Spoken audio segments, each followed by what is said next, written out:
Welcome or welcome back to WatchAdvisor on YouTube, where the watches are the stars. Today's star is the new ROLEX Land-Dweller. We were able to film the watches end of the week during Watches and Wonders in a private session at the Rolex booth, so we had really time to put these watches in front our lens. What we can offer you in this video are real pictures, no renderings, except of course the technical stuff that we show you to explain a little bit how this new amazing caliber 7135 works.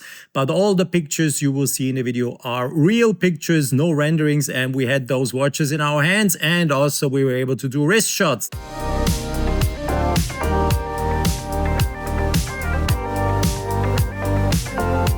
On your screen you do see the models that are available. Some of them, I have to say, because the range and the offers that Rolex once again has is incredible. What you see is the 40mm case and the 36mm case, the smaller version that is also available. As so often when we do film either Rolex or Tudor watches, most of them are not functioning. You do see this on the watch in the middle. There you can see how the second hand gently swipes over the dial, really gently swipes over the dial. It's, as you all know already, a 5 Hz movement, 36,000 semi-oscillations. The balance wheel beats 600 times per minute. The speed of the second hand swiping over the dial is 10 jumps per second, 10 jumps per second. So in theory, if this would be a chronograph and you could stop the watch, you could then easily read the 1/10 of a second from the dial. The hand is swiping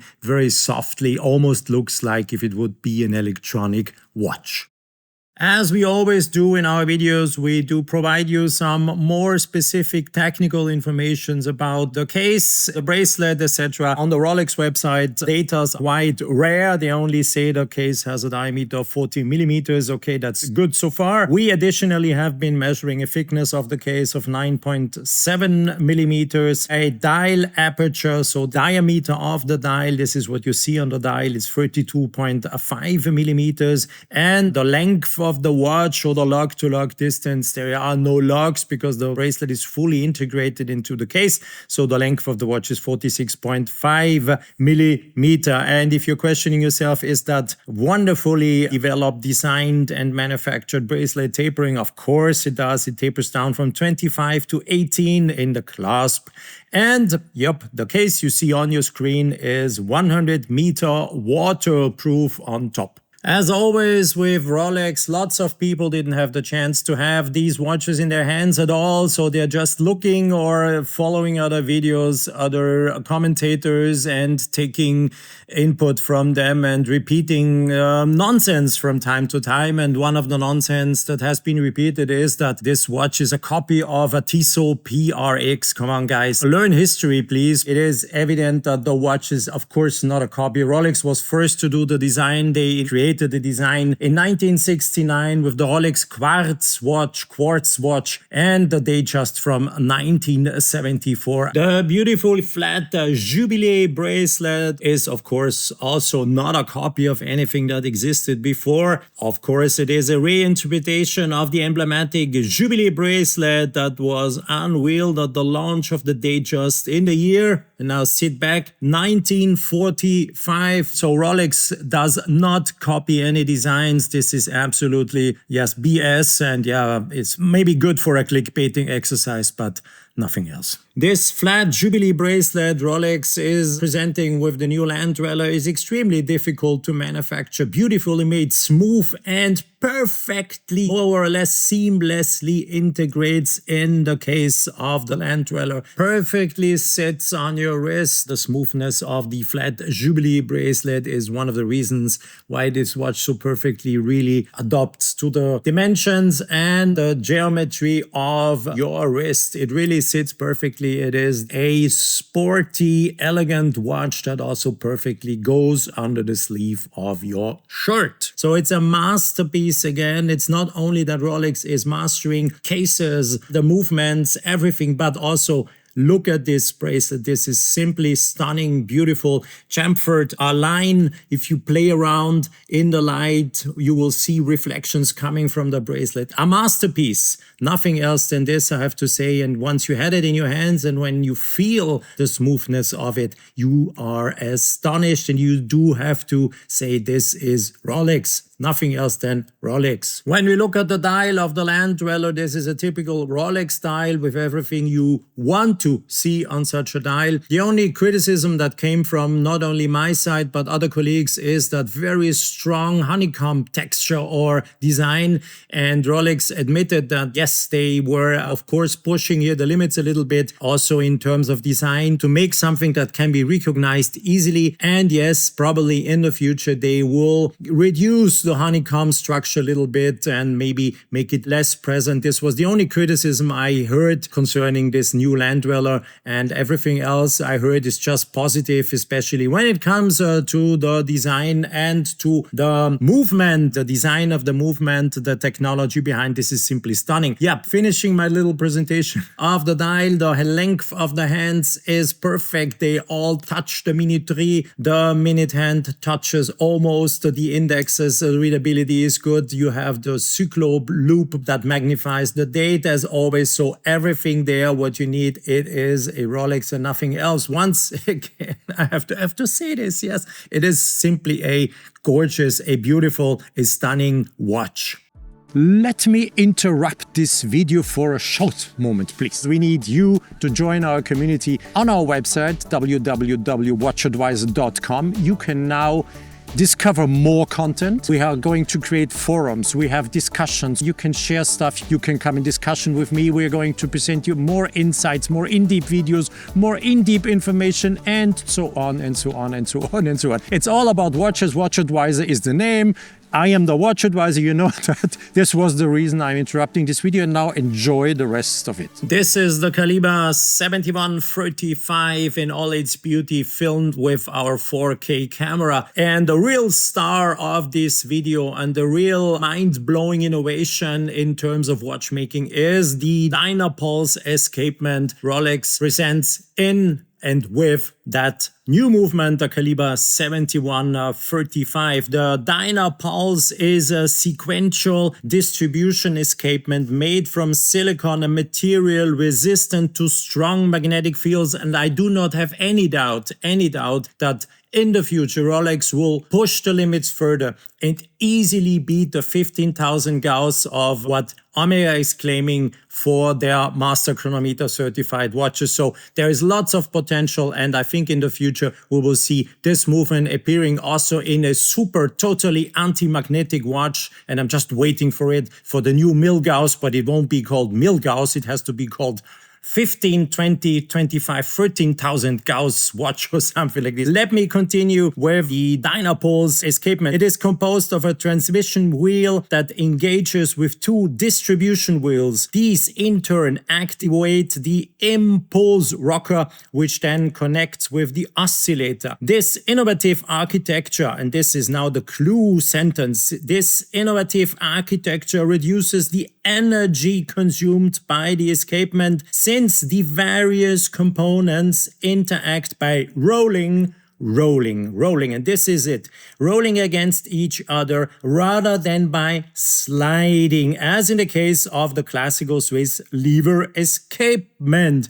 And a question that could come from your side: does this escapement need lubrication? Yes, it does. And Rolex says it clearly. Yes, we do lubricate this movement. Rolex has no problems to say this. I remember when Omega launched the coaxial escapement, they were talking about, yeah, we can now guarantee a lubricant-free escapement. No, never ever. They had to lubricate, and they still lubricate, and they were changing their opinions almost in the beginning every half year. But believe me, also the coaxial escapement of Omega is lubricated, as well as the Dynapulse escapement from Rolex. Do I personally think that this is a superior escapement? Yes, I do. Why do I think this? Because this is simply high-tech, and this is so stunning. The real advantage is that the components interact by rolling against each other. Rolex had to invent a new lubrication and assembling process that is completely different to what they do when they assemble a Swiss lever escapement. Because of the way this escapement functions, oil rather than grease is used for lubrication applied using a curved precision needle. The oil is then dispensed on a scale of nanoliters, 1,000 of a liter. This delicate and complex operation called for the design of a special assembly process. They couldn't do it in their classical assembly process where they do also assemble the Swiss lever escapement. The Dynapulse escapement is built and lubricated on an external support before it is inserted into the movement. This is a completely new approach also in terms of manufacturing a movement. But if I was talking about external support, guys, everything is internal at Rolex. Nothing is external. So if I'm talking about external, it is externally assembled and then internally again. Of course, everything's done internally. Don't get confused with externally, please. The star of the state-of-the-art oscillator is the snow white balance staff. It is made out of ceramic, being manufactured, developed in-house at Rolex, and it is polished to a nanometric scale. The advantage of a ceramic, full ceramic balance staff is, of course, less weight, more efficiency, and here comes the real cool thing, and it is a shame a little bit that Rolex is not more focusing on this little detail. The really cool thing is, of course, if it is ceramic, there is a risk if you have hard shocks coming on the case or etc. that this construction could break, but Rolex did improve the Paraflex shock absorbers cushion in a way where the ceramic balance staff is embedded. These Paraflex shock absorbers are able to easily recenter the balance staff if there is a shock coming. So there is always a little bit of a possibility that the balance staff gets out of its centered axis, but it is recentered by itself by the two Paraflex shock absorbers in milliseconds, and then always functions correctly, is perfectly centered. And this invention is so cool because you then have the possibility to absorb shocks.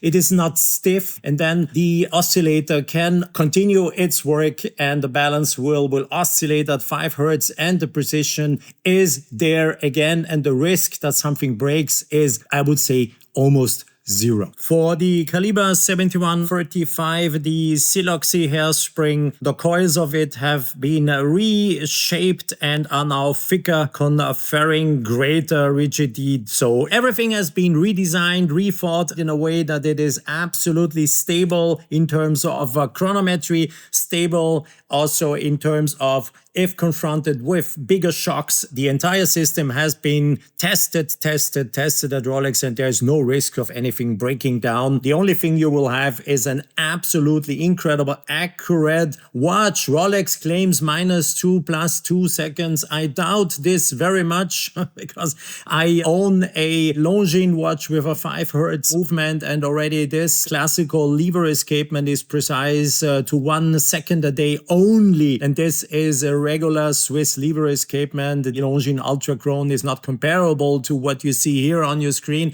And if Rolex says -2 +2 seconds, I would say they do very much understate. I assume that these watches are better than 1 second a day, and I don't have any proof for it, but it's just a thought. I can't imagine that such a high-tech construction is performing less good as 1 second per day. Does the movement feature hacking seconds? Of course, there you go. If you pull out the crown, the central second hand stops, of course. And now we do show you the date change. Is it an instantaneous date change? Yes or not? Yes, of course. Exactly at midnight, the date changed from the 28th to the 29th. Is it a screw down crown? Yes, you have been seeing this on your screen that I have been screwing down the crown and unscrewing it to be able to manipulate the watch in front of the camera. Now I'm going in the first position to show you the different numbers that occur in the date window during 1 month. And so you can also see how these digits look like and if you like them or not. It is a typical Rolex typography, so it looks, as always, perfectly good readability. Also, of course, due to the magnifying glass that is on it. So what is my personal summary, our summary, WatchAdvisor summary of the Land-Dweller? For me, the Land-Dweller is a stunner. It is, in terms of design, a beautiful watch. One can say, okay, it might have been or should have been presented a little bit earlier, because we all know that this kind of sporty type watches with integrated bracelets have been on very high demand in the last years. Rolex only comes this year with such a watch, but no one will ever talk about it again once the watch is in the markets, that it was too late or whatsoever. The watch is there. Is this watch a competition for watches like an Audemars Piguet Royal Oak, or is it a competition for a Nautilus? Yes, it is. Yeah, guys, it is, because in terms of technology, this is avant-garde. And if you compare it to an Audemars Piguet or to a Patek Philippe, this is a kind of a Stonehenge you have on your wrist, because it's ordinary technology, no magnetic resistance, no shock absorbing, etc., water tightness, everything. Think about everything. This Rolex will do everything you do with the watch without breaking, and I doubt that you can do all this with an Audemars Piguet or with a Patek Philippe or all these other watches that are in the same segment now. And don't forget one thing: if you buy a Rolex Land-Dweller, you pay only half of the price you pay for all the other watches I have been just mentioning, or 1/3 of the price. So this is really a bargain also in terms of money. Quality, no doubt, it is Rolex. It is certified. Critics, I said it before, the only critics I heard was that a little bit strong honeycomb texture that is on the dial, and Rolex, yeah, they are aware of it, that this has been criticized, and I'm sure that already next year we are going to see less strong honeycomb design, maybe also some more black dials with more contrasting colors versus the hands. So you can even then say, okay, if I need to have more contrast, dial with more contrast, they will offer that. It's just the beginning. Sizes are available: 36mm, 40mm, watches in platinum, in steel, gold, everything is available. It's Rolex, so they will have all models available from the Land-Dweller shortly coming in the future. And one more thing, this 7135 movement is just the beginning of a new era, and I think this movement is already now 2025, beating all the things Omega has ever done for anti-magnetism by far. I'm sure that this movement now, they didn't name any figures, they didn't say anything. I have been asking them, but they no comment. And I'm sure that the magnetic resistance of the movement, as it is shown in the Land-Dweller 2025, is already better than 15,000 Gauss. And I'm sure that Rolex is working on a new Milgauss, or on a new Turnograph, or on a new sports watch, a completely amagnetic watch that has absolutely no limits in terms of magnetic fields. And I'm sure that Rolex will deliver such a superlative watch in the next years to come.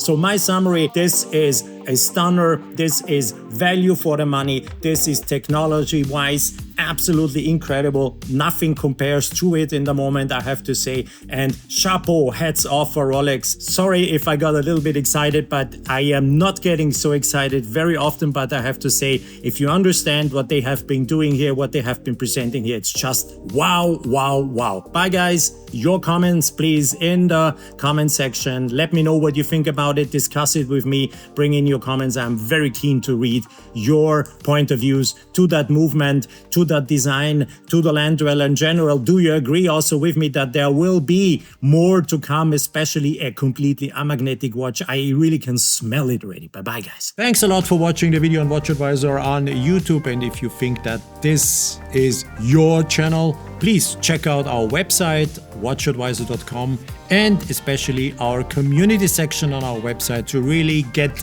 in touch with us, to share lots of things. You will get more detailed information about the watch industry, in-depth videos. More fun will happen there. So if you're interested, have a look at WatchAdvisor.com.